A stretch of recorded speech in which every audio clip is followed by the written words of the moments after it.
Hello listeners, I am Dr. Anuj Kumar Sharma, working in Center for Advanced Studies, which is in campus research driven institute of Dr. APJ Abdul Kalam Technical University located in Lucknow.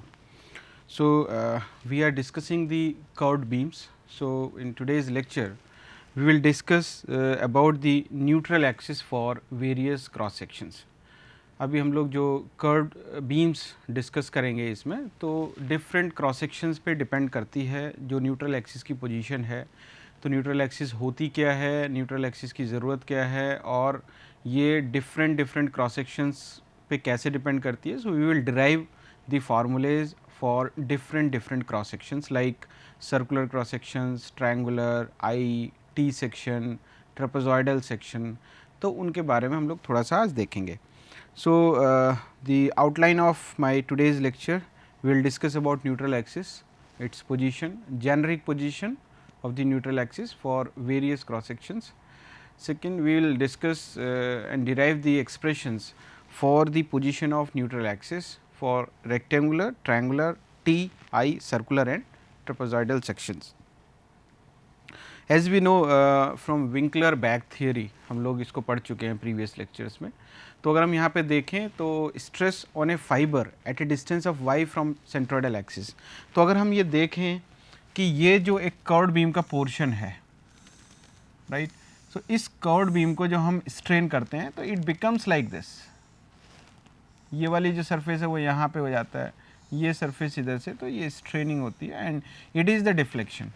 सो ये curved beam का जो initially generally हम straight beam लेते हैं, लेकिन हम इस वाले जो यूनिट है, जो यूनिट नंबर 5 है, it's very important unit because straightforward numericals come और समटाइम्स डेरिवेशंस कम। सो इस तरह से अगर हम देखें तो यहाँ पे जो stress on a fibre at a distance of y, centroidal axis अगर इसमें ये है, तो यहाँ से y दूरी पे अगर कोई फाइबर है, इस फाइबर पे let's say this is a cross section, तो इसका जो इस वाले फाइबर पे जो स्ट्रेस होगी उसके लिए स्टैंडर्ड फार्मूला है m upon A R, movement है, upon area into radius of curvature into 1 minus are square upon H square, bracket में y is the distance of the fibre from neutral axis upon r minus y।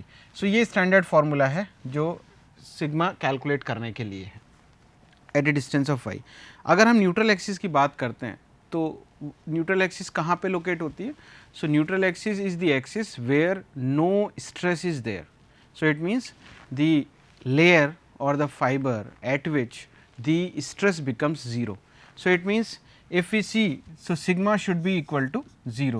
So we can put this equation to be 0. So अगर हम इसको 0 put करते हैं then what we will get? So we will get y is equal to minus of RH square. So this term is very important, RH square upon R square plus H square. तो ये term हो जाता है यहाँ पे important. So it means, तो अगर हमें H square की वैल्यू पता है, if it is known,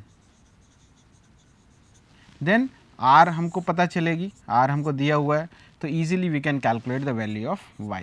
So it means H square is a important term. So H square is a constant which depends upon the cross sections और उसका जो value होती है जनरली, ये हम लोग ड्राइव कर चुके हैं ऑलरेडी प्रीवियस लेक्चर्स में, so we can refer those lectures. So H square is equal to R cube upon A integration dA upon y plus R minus R square. So it is the standard for term and it depends upon the cross sections. तो अलग अलग cross sections के लिए अलग अलग होगा। अब हम क्या करेंगे, एक एक करके क्रॉस सेक्शंस लेंगे और उसके बाद we will derive the standard फॉर्मूले। So let us take for the rectangular cross section. सबसे सिंपल क्रॉस सेक्शन होता है, तो position of neutral axis for any cross section, ये एक जनरल फार्मूला है। अब हम देखते हैं कि how can we apply it to rectangular cross section. तो ये हम लोगों ने एक रेक्टेंगुलर क्रॉस सेक्शन एज्यूम किया जिसका ये न्यूट्रल एक्सिस है, यहाँ से जो रेडियस ऑफ कर्वेचर है, let this is radius of curvature R, cross section ये है। तो अगर ये रोटेट, ये अगर कर्व है, ये अगर कर्व्ड बीम है, तो इसका जो क्रॉस सेक्शन है दैट इज़ रेक्टेंगुलर, तो वो यहाँ पे हमने दिखाया हुआ है। ये न्यूट्रल एक्सिस से यहाँ से हम at a distance of y एक हम एलिमेंट्री स्ट्रिप कंसीडर करते हैं। तो ये जो स्ट्रिप है, इस स्ट्रिप की जो थिकनेस है, let's say this thickness is dy, इसकी जो विड्थ है this is the B, capital B, और ये मिडिल पे है क्योंकि सिमेट्रिकल क्रॉस सेक्शन है, तो जो इसकी सेंट्रोइडल एक्सिस है वही इसकी न्यूट्रल एक्सिस होगी। तो इट मीन्स यहाँ से d/2 ऊपर d/2 नीचे। सो यहाँ पे अगर हम इसको देखें तो हमें कुछ चीज़ें कैलकुलेट करनी है। We want to calculate the y, position of neutral axis for any cross section. So यहाँ पे अगर हम देखें तो let's say what would be the area. अब इसको निकालने के लिए हमको क्या कैलकुलेट करना पड़ेगा? अनसिमेट्रिकल बेंडिंग में ये सारी चीज़ें कर्व्ड बीम में लाई नहीं करती हैं, अदरवाइज सेंट्रॉइडल स्ट्रेट बीम में सेंट्रॉइडल एक्सिस और जो हमारी न्यूट्रल एक्सिस है वो लाई करती है, लेकिन इस वाले केस में लाई नहीं करेगी। तो यहाँ पे हमने सबसे पहले कैलकुलेट करना है A would be how much? B into D. So this would be area, and this DA would be equal to how much? B into dy. So B is this and dy is this. So we have calculated this area. So elemental area we have calculated. Now to determine y we need h square. So h square के लिए भी general formula है हमारे पास. So we can take that formula. H square is equal to this, r cube upon A integration of d A upon y plus r minus are square. तो अगर हम इसमें value put करते हैं, D ए हमारे पास है, ए हमारे पास है, now will have to integrate it. Integration की जो लिमिट होगी that would be minus d/2 to plus d/2, यहाँ से यहाँ, तो लोअर से यहाँ से लेके यहाँ तक हमको इसको इंटीग्रेट करना है, so that we can cover the complete rectangle. So will put all this value, R cube upon A की जगह हम लोगों ने b इंटू डी, ये लिमिट्स रख दी हैं, D A is this and y plus r as it is minus r square. Now we will integrate this. Upon integration we will get this term, right, log r plus y, limit from lower to high limit minus r square. Upon integration we will get this. So this is the value of h square. So put this value of h square here, we have r, so easily we can calculate y. So like this we can calculate the position of neutral axis for rectangular cross section. So it means we have to remember all these formulae. तो जैसे यहाँ rectangular के लिए ये formula आया, triangular के लिए अलग फार्मूला आएगा, वो हम आगे कैलकुलेट करेंगे, डिराइव करेंगे। तो ये सारे के सारे जो फार्मूले हमको याद रखने पड़ेंगे, और we should know how to derive these formulae. Now let us take for the triangular cross section. तो ट्रायंगुलर के लिए अगर हम देखते हैं तो पोजीशन ऑफ न्यूट्रल एक्सिस तो यही है, this is the standard formula that we have discussed in the first slide.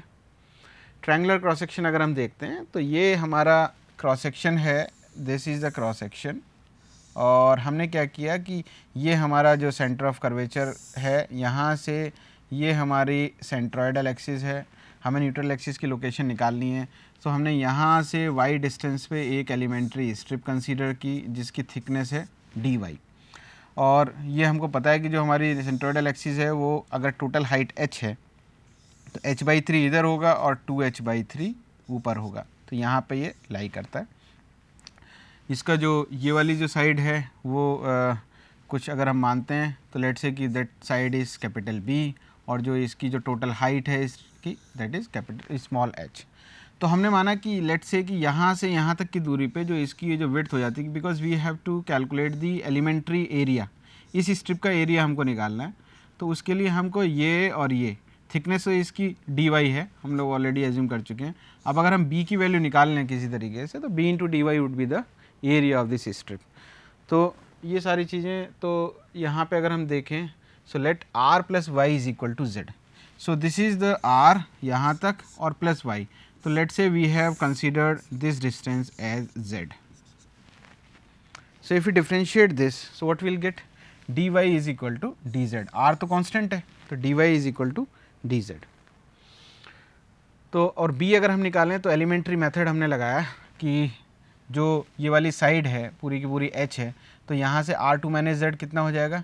So r2 हमारा यहाँ से लेके टोटल r2 है, और यहाँ से यहाँ तक ये है, तो हमारी जो ये वाली जो साइड होगी, ये वाली, that would be how much?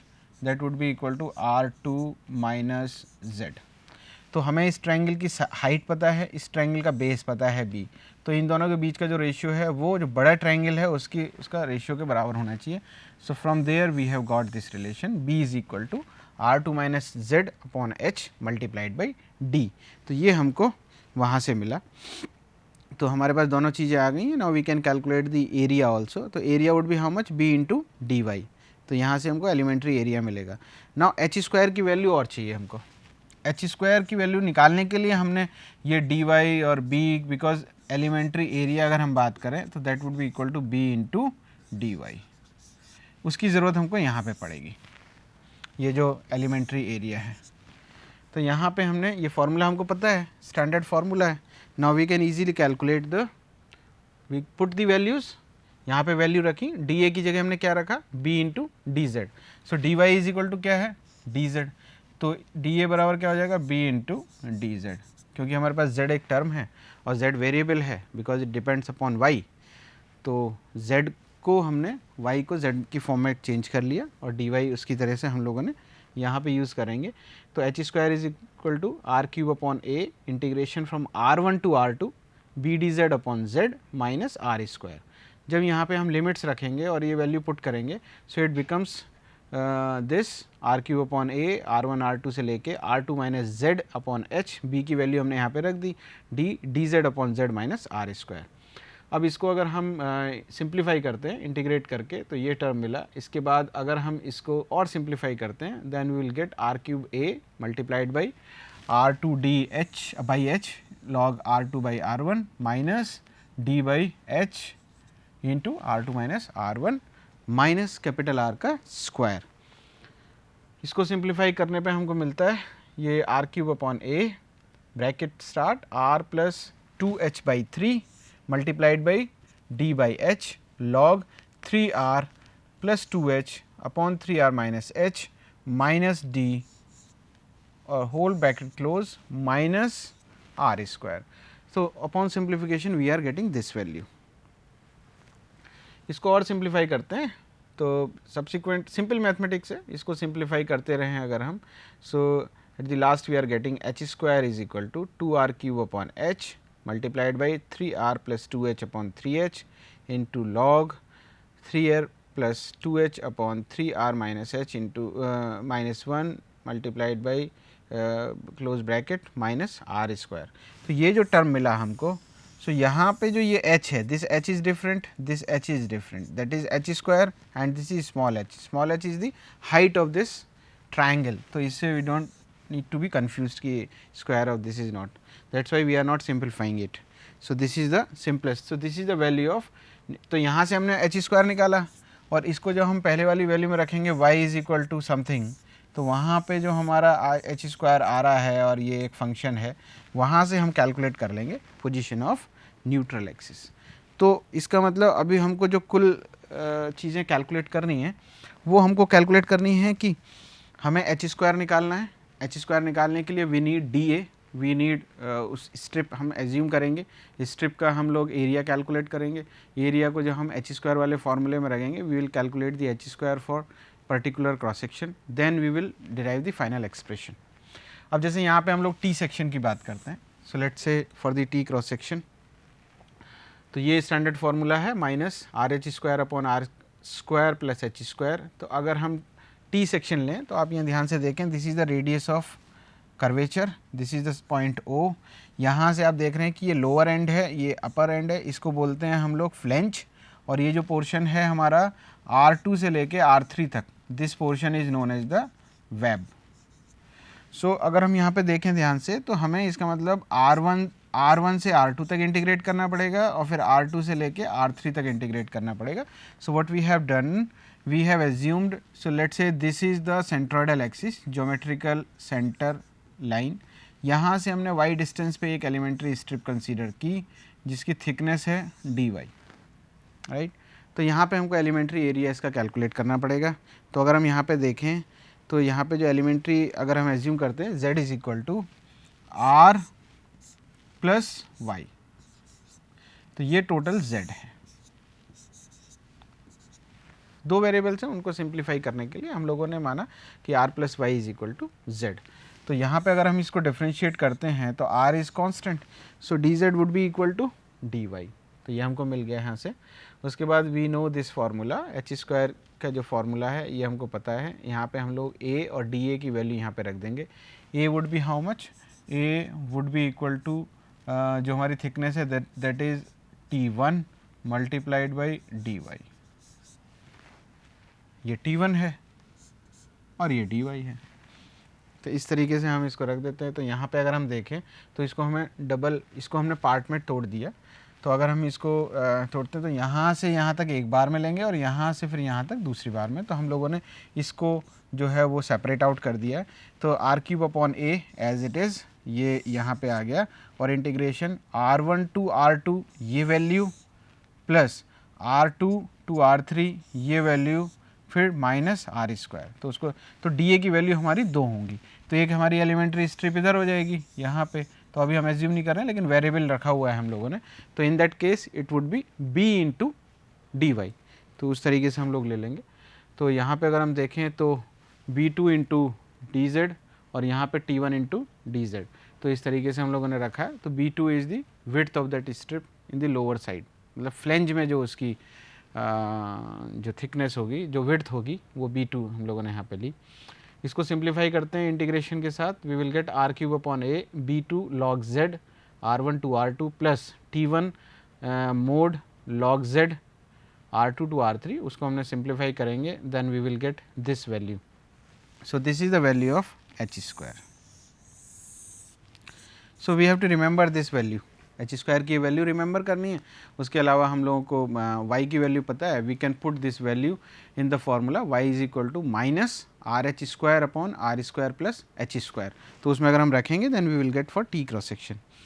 और a की वैल्यू जो है where a is equal to, जो इस वाले रिलेशन में हम लोग लिखा है that a should be equal to b1 t1 plus b2 t2। So total area would B this much for this cross section. तो अगर हम इसको देखते हैं that would give you the total area of this t section. जो important है that is I cross section, ये important है। इसके बाद सर्कुलर क्रॉस सेक्शन थोड़ा सा इम्पॉर्टेंट ज़्यादा है और ट्रेपेजॉइडल सबसे ज़्यादा यूज़ करते हैं। तो we are shifting towards the most important cross sections. So it is for the next I cross section. तो it is quite similar to T section. तो यहाँ पे अगर हम देखें तो हमने एक एलिमेंट्री एरिया लिया, सेम वही चीज़ है, उसी को रिपीट कर रहे हैं। तो हमने यहाँ से यहाँ तक r है और यहाँ से यहाँ तक y है, राइट। सो यहाँ पे क्या है कि हमको पहले r1 से r2 तक जाना पड़ेगा, फिर r2 से r3 तक जाना पड़ेगा and then we have to go from r3 to r4। तो 3 स्टेप्स में हमको इंटीग्रेट करना पड़ेगा, बाकी और कोई डिफरेंस नहीं है। तो यहाँ पे भी हमने उसी तरीके से r plus y is equal to हमने माना z। तो यहाँ से यहाँ तक जो है ये टोटल z हो गया। जब हम इसको देखेंगे, इसको डिफ्रेंशिएट करेंगे, r कांस्टेंट है, then we will get dy is equal to dz। इसको हम यूज़ करेंगे। ये h² का फॉर्मूला है। इसका मतलब हमको इस वाले फॉर्मूले के अंदर जो h² है वी नीड टू कैलकुलेट, क्योंकि r हमारे पास है, h² रखेंगे then we will get the value of y। तो यहाँ पे h² को हमने ये रखा, इसको हमने 3 पार्ट में तोड़ लिया, r1 to r2 plus r2 to r3 plus r3 to r4 और टोटल माइनस r²।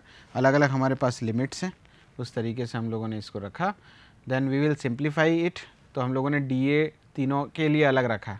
पहले के लिए b2 dz, यहाँ पे ये b2 है, तो यहाँ पे जो लेट से स्ट्रिप है उसको अलग रखेंगे, यहाँ पे अलग स्ट्रिप होगी, यहाँ पे अलग स्ट्रिप होगी।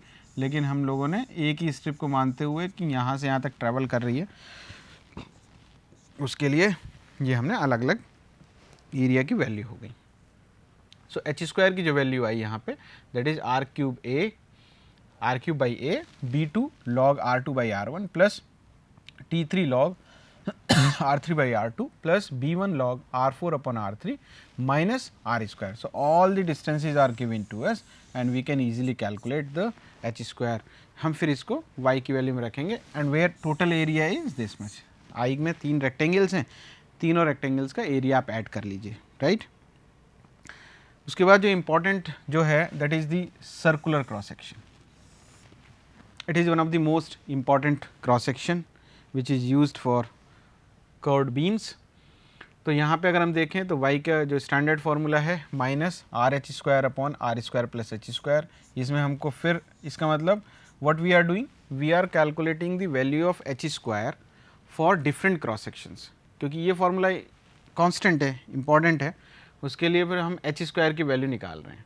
तो let's say we have assumed this is the circular cross section, what we have taken, this is the centroidal axis, यहाँ से y डिस्टेंस पे हमने एक एलिमेंट्री स्ट्रिप कंसीडर की जिसकी विड्थ यहाँ पे b है। वैसे अगर यहाँ पे स्ट्रिप होगी तो उसकी जो विड्थ होगी that would be equal to d, लेकिन जैसे जैसे ऊपर की तरफ चल रही है इसकी जो विड्थ है इट इज़ डिक्रीजिंग, और इसकी जो थिकनेस है ये वाली, let this thickness is dy. So what we are getting here, so let this is the point center of curvature, यहाँ से यहाँ तक ये रेडियस ऑफ कर्वेचर है।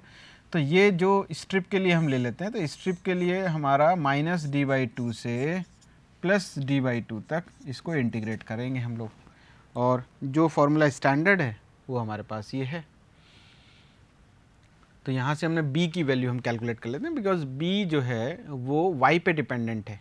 y की वैल्यू अगर 0 होगी तो b कितना होगा, so b would be equal to capital D at y equals to 0, और अगर at y is equal to पूरा कैपिटल D/2 हो जाता है तो b बिकम्स 0, वो यहाँ पे आ जाएगा तो 0।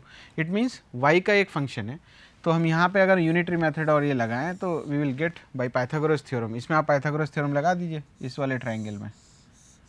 So this would be b/2, this is y, this is d/2. So you will apply the Pythagoras theorem.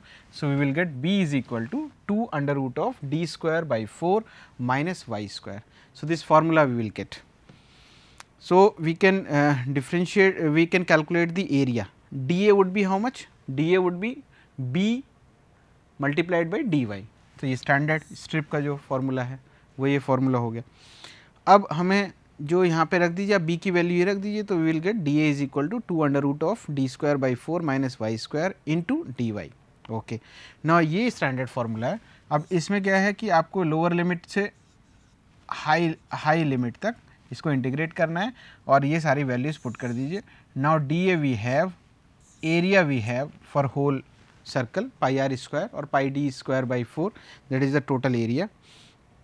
तो जो हम ये देखते हैं तो एच स्क्वायर को हम इसमें जब पुट करते हैं तो माइनस d/2 से प्लस d/2 तक हम इंटीग्रेट करते हैं, r³ upon a minus d/2 to plus d/2 integration 2 under root of this is the b into dy upon r plus y minus r square. तो वहाँ से हम लोगों ने फार्मूला, इस वाले से जो फार्मूला लिया वहाँ से हम इसको अगर इंटीग्रेट करते हैं then we will get this expression.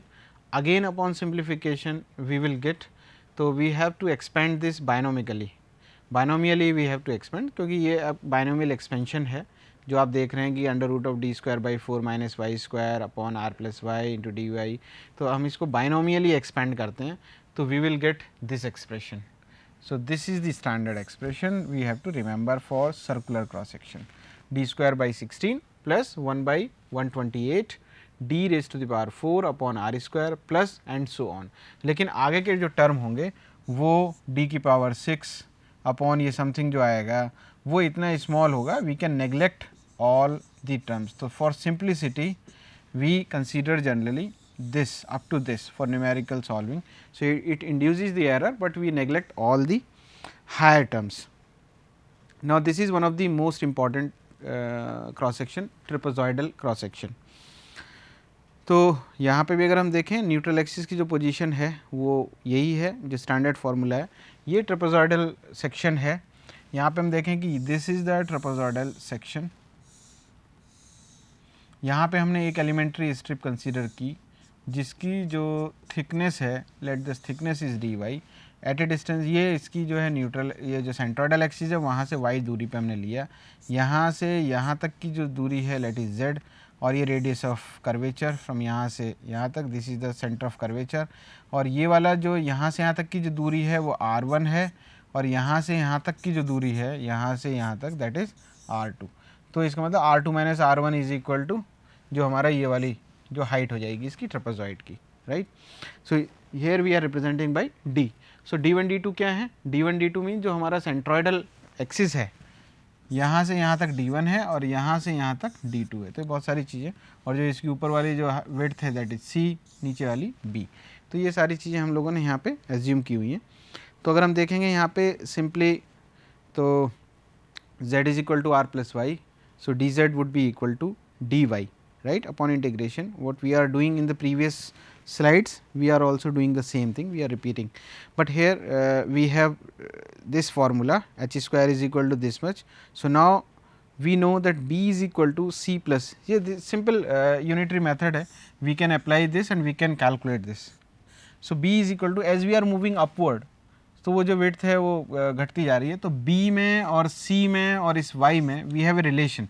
So, that relation we have generalized. So, this relation you can easily derive C plus B minus C upon D1 plus D2 into R2 minus Z. So, it is a standard relation, or you can derive this, it is a very simple mathematics. So, from here we can calculate the dA, dA would be equal to B into dy. So, put this value B here and dy, we will get this value as a elementary area. Now, if you will see, this is the h square value for generic any type of cross section, but if you will see for this trapezoidal, we have derived the value of dA and A. So, you can put all those values here and we can simplify, and after simplification we will get the final expression. So, h square is this r cube upon A, r1 to r2 हमने integrate कर रहे हैं इसको, ये पूरी value रखी है हम लोगों ने dz upon z minus are square. तो यहाँ से अगर हम इसको देखें तो what we have done, we have just separated out from r1 to r2 c dz upon z.